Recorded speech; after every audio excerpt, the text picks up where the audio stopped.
Vamos lá, pessoal. Boa noite novamente. Vamos dar continuidade aqui à nossa quinta aula.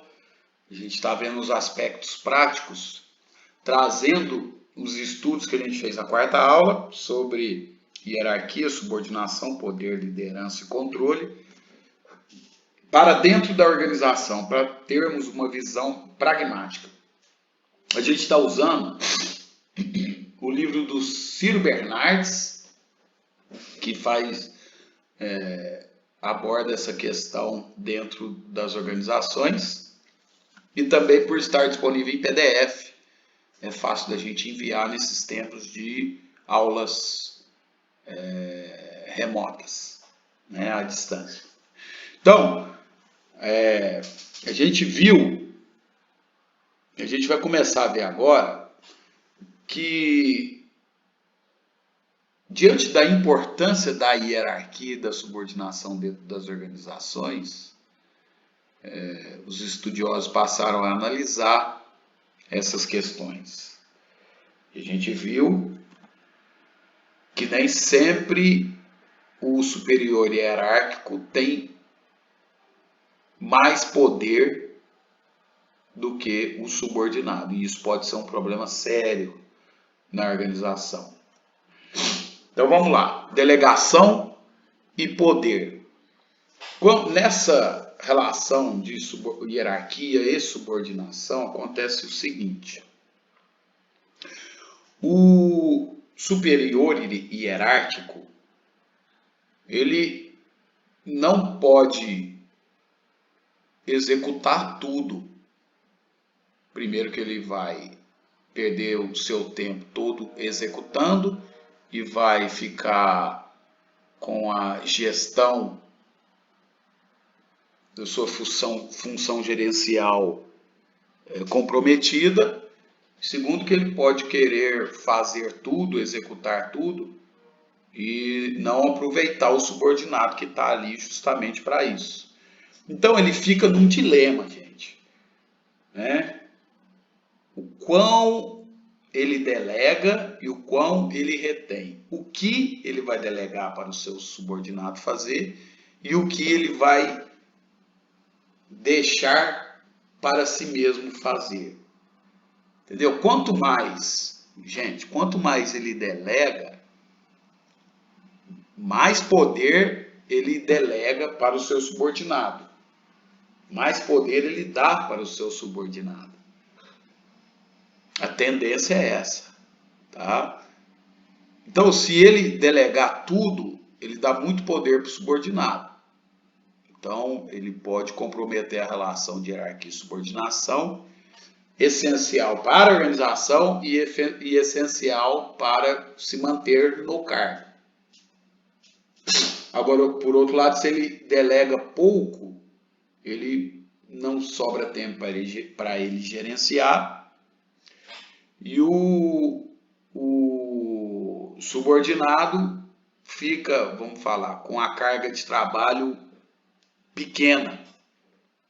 Então ele tem que ter o equilíbrio, o bom senso entre delegação, né, e a vocação.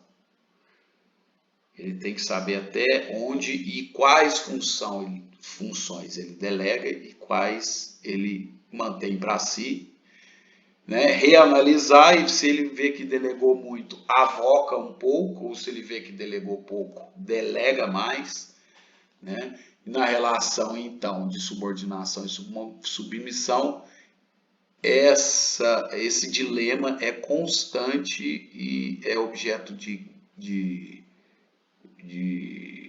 demorada análise, tá? De uma análise bem interessante. Então, a gente vê que a gente vai estudar agora os fatores alguns dos fatores que indicam que podem levar o subordinado a ter mais poder do que o seu superior. Um deles é a questão da técnica e da tecnologia.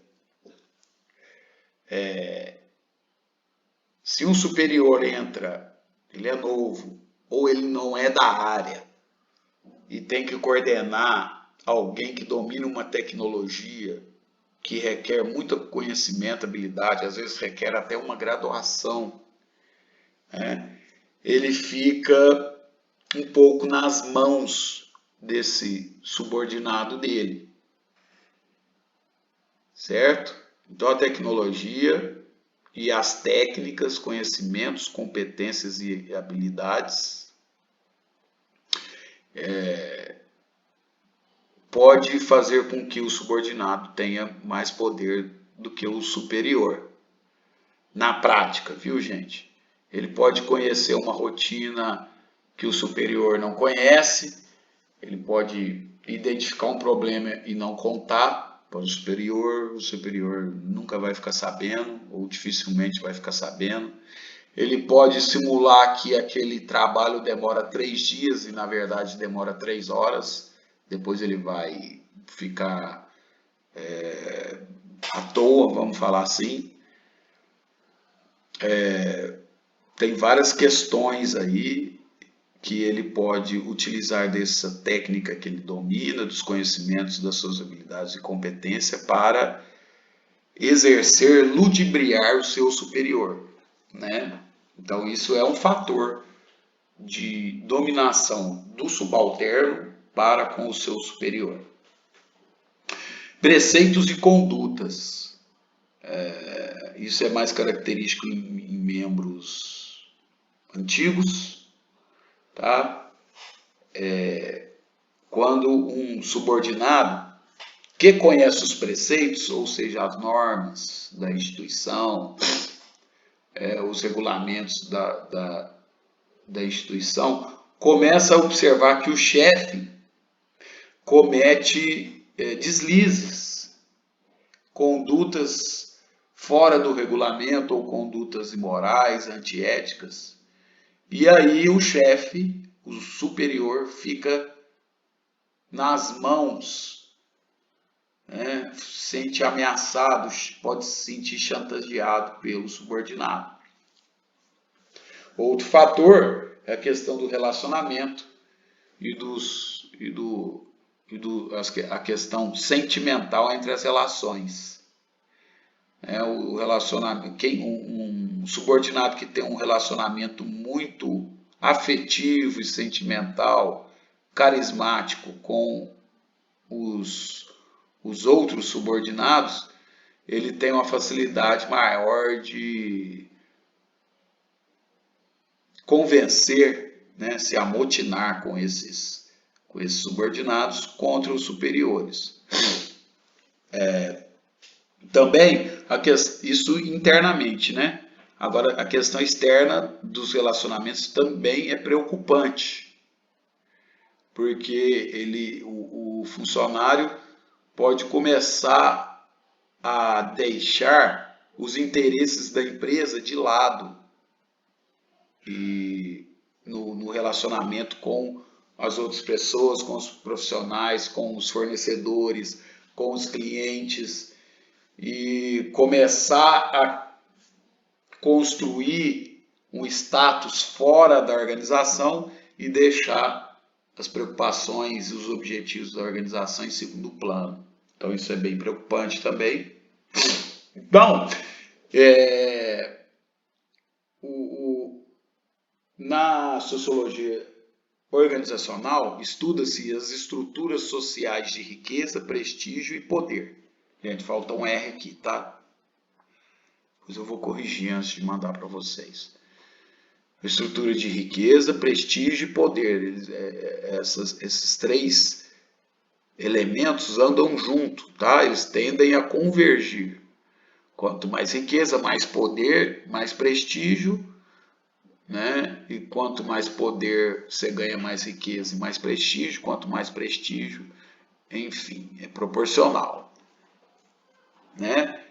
Isso tende a convergir, tende a ser proporcional, tá? Nem sempre é, tá? Isso é uma análise da sociedade trazida para dentro da empresa, trazido para dentro da organização. Então, eles fazem a análise dessa correlação entre riqueza, poder e prestígio dentro da sociedade e trazem essa análise que também funciona para dentro das organizações. A riqueza equivaleria ao salário, o prestígio, o status e o poder, a hierarquia de comando, certo? Nós vamos estudar isso aqui. Então, há uma relação, pode ser que não haja, tá? Mas normalmente há. Por exemplo, pode ter... ele usa o exemplo do artista. O artista não necessariamente é rico, mas ele tem poder e prestígio, né? Mas ele pode não ser rico. A gente tem alguns exemplos aí. Também o militar.